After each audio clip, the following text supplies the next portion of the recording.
Um, I'm the Farm Operations Manager. My name is Alex Nugi, and we are part of the supply chain of the PACD project. We're at the processing stage. So our work comes in at that stage where the chickens are brought in at 4 to 6 weeks of age, depending on orders from our customers. So the smallest size would be size 13. That would be about a kilo. So that would be, we have a lot of customers who require size 13 chickens because most of the fast food outlets sell those sizes. So we start with those sizes and then work our way up to the 6 weeks. And then there's those that are above the 6 to 7 weeks, which are sold as live veg. So at the abattoir, from our experience, with the PACD coming in, it's been unprecedented at most levels, unprecedented in terms of capacity to capture the livestock that's coming in, the numbers. Our processing at the abattoir, we've got certain levels of production capacities and timings in terms of the processing, where we've had to, there've been certain loads coming in that has affected our processing. So we've had to adjust a lot in that area.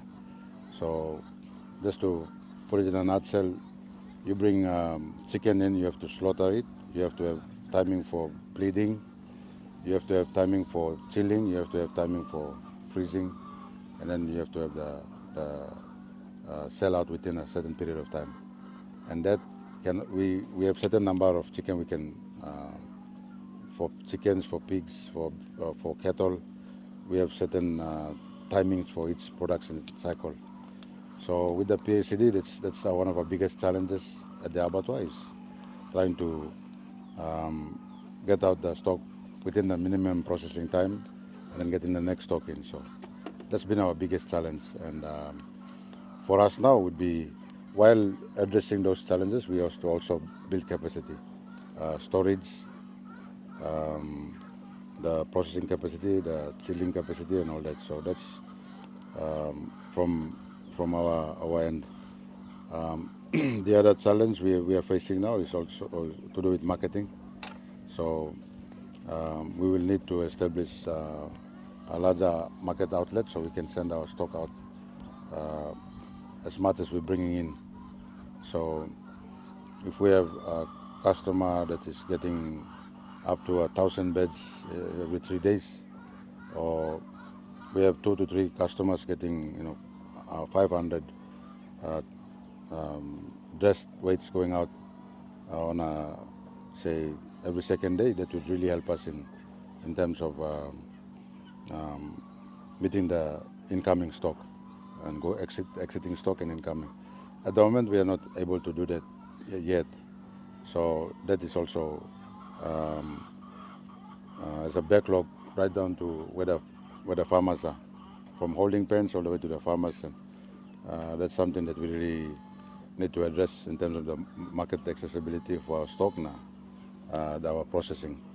So I believe we will get there.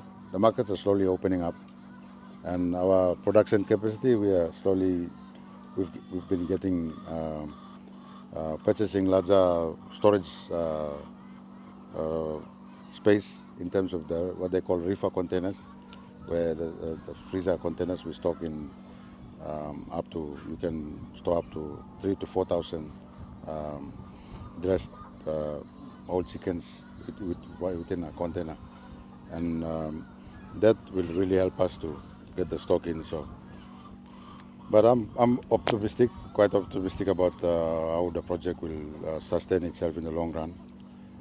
We've had previous projects that have run and failed because of not having a complete supply chain right to the marketing stage. So for our production, I think the only thing that's missing is the egg, the day-old chicks production. If we can maybe the project can eventually go back to that stage at the end, and we can start from the start. But I think so far, getting from our suppliers in CPL, they're doing okay in terms of giving us the required number of day-old chicks. So that's not an issue for us at this stage. But in the long term, if we have to get a full cycle, would be to go back to the egg production stage.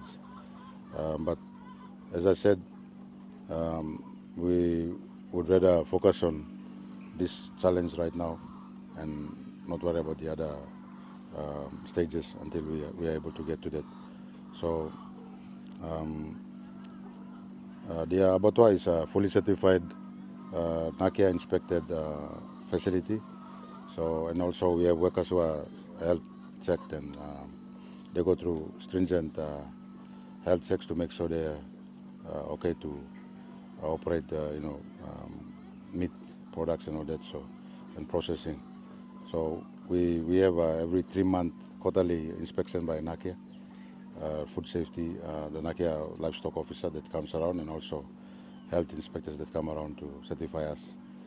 So they do a full certification after recertification every 3 years, but they come around every 3 months to check. So in terms of meeting the standards, yes, we do. The only issue is the capacity to process the large quantity that's coming in, and I think that's where we are currently looking at addressing. And I think if we get that area addressed, then we'll be able to sustain the project in the long run.